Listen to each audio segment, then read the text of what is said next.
morning children. Today let us will see another important chapter in political science, that is outcomes of democracy. Outcomes of democracy.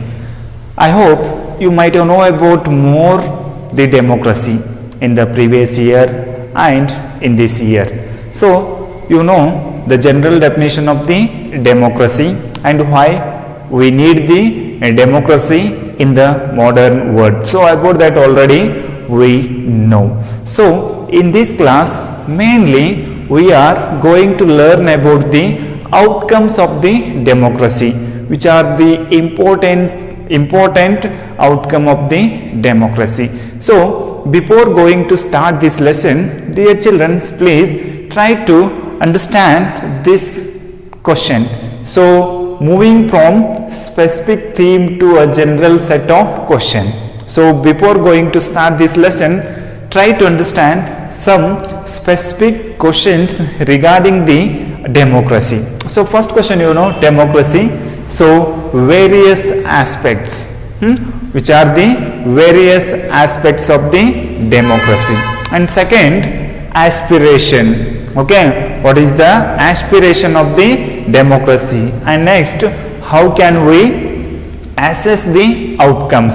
And next one is why we need the democracy. So if you understand these all questions before starting to this lesson, you will definitely understand the outcome of the democracy, right? So now let us see why we are going to learn this lesson. So see what we are going to study in this lesson. So mainly what we are going to learn in this lesson, you know, so democracy and issues related it. So mainly we are focusing on the democracy and some major issues are related to the democracy. The first concept, we are going to learn about the democracy and issues related to the democracy in this lesson. Okay. And second one, accountable, responsible and legitimate government. So this is the most important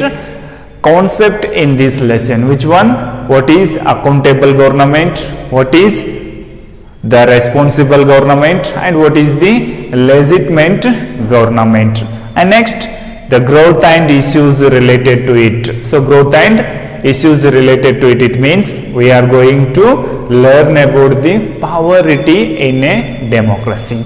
And last one, social diversity and dignity and freedom. So mainly we are focusing on these important points in this lesson.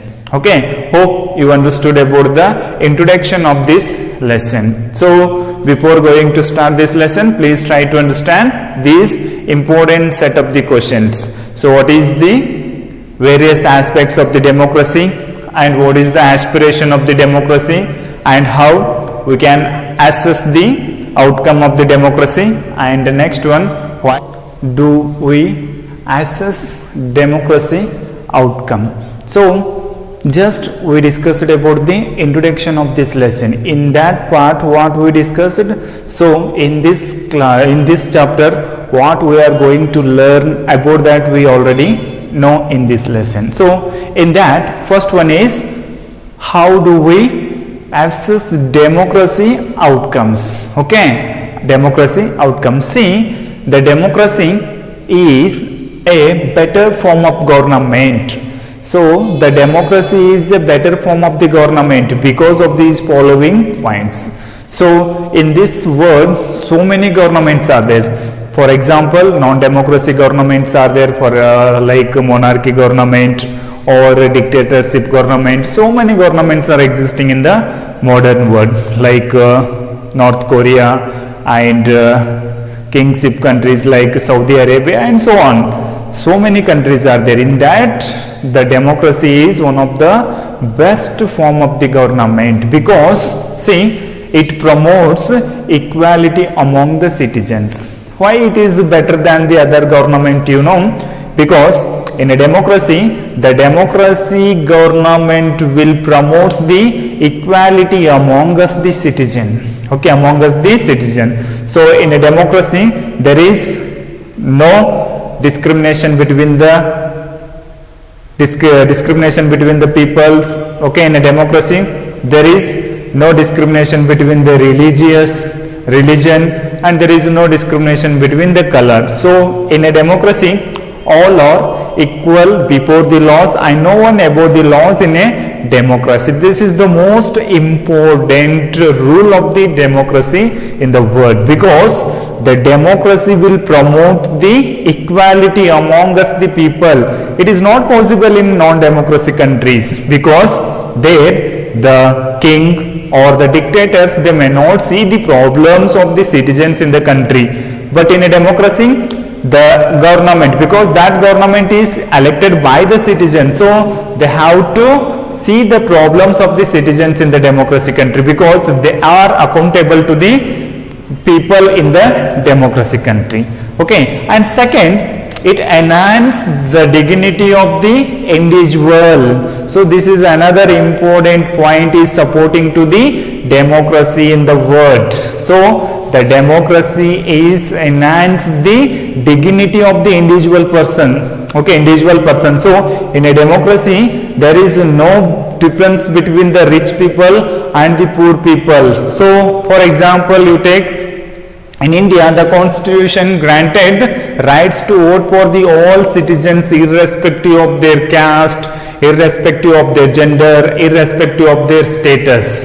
Okay, so you know billionaire also having one vote, and the poor people are also having one vote in the democracy. So this is the most important. The democracy is enhance the dignity of the individual persons in the countries.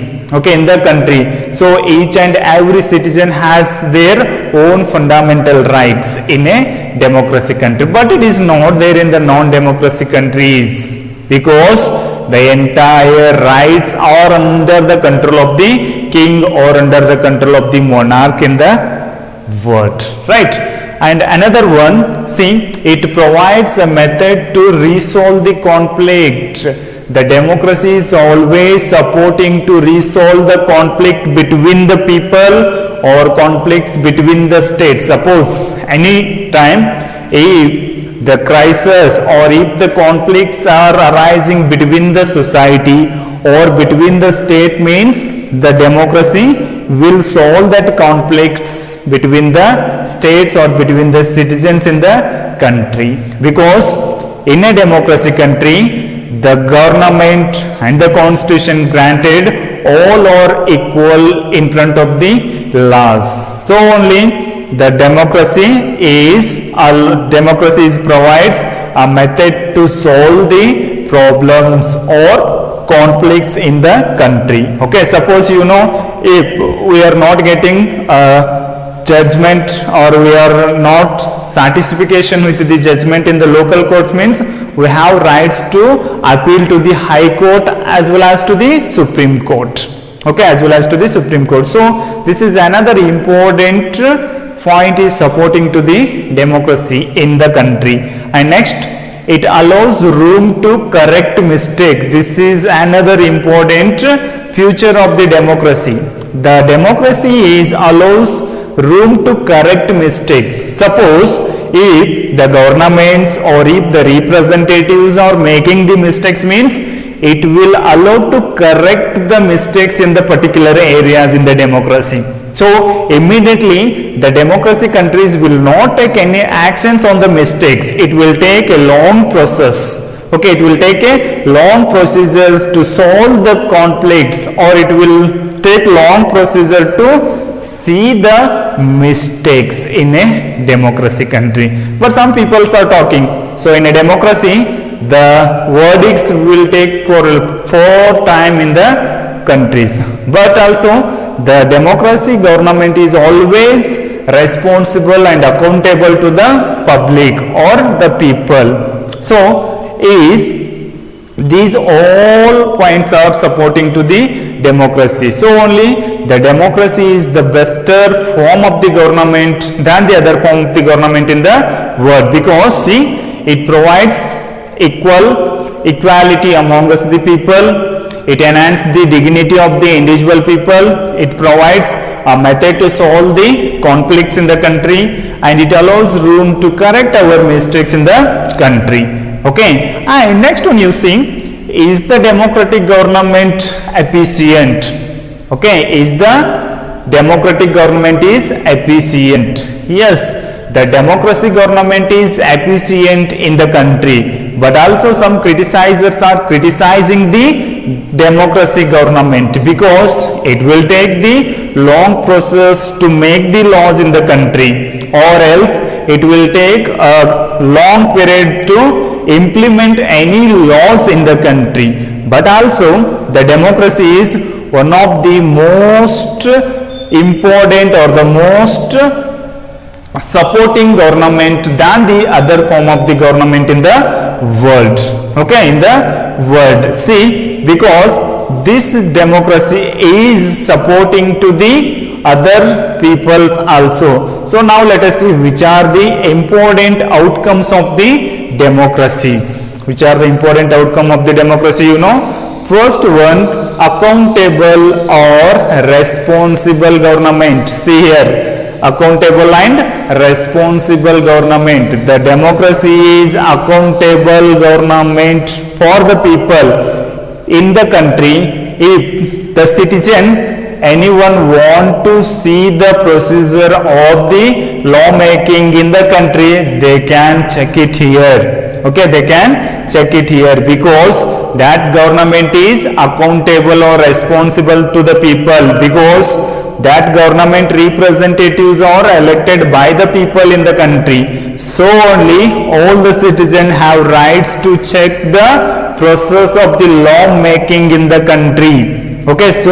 only this is called transparent government.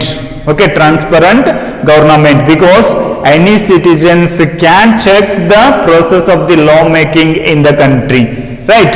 And it is legitimate government. It is legitimate government because the democracy government is elected at regularly. Okay, at regularly, you know that. So the democracy government is always appointing or always electing through the people at every 5 years in India. Okay, in India, and the elections will conduct free and fair manner. Okay, free and fair manner in the country, and the citizen. Okay, the citizens can check the government. So if the government is making the laws, means that government should take the support or to take the permissions from the people to making the laws. So the government should take the opinion and views of the public to making the laws in the country. Okay, laws in the country. Suppose the government is making any laws against the people or against the democracy, means the people have rights to go to the Supreme Court or High Court against the government in the country. So this is known as the legitimate government. Okay, legitimate government. Legitimate government is always responsible to the people or responsible to the citizen. Suppose the government is making any laws against the citizen, means the citizens can appeal to the court or court against the government in the democracy. So these are all the important outcome of the democracy. Okay.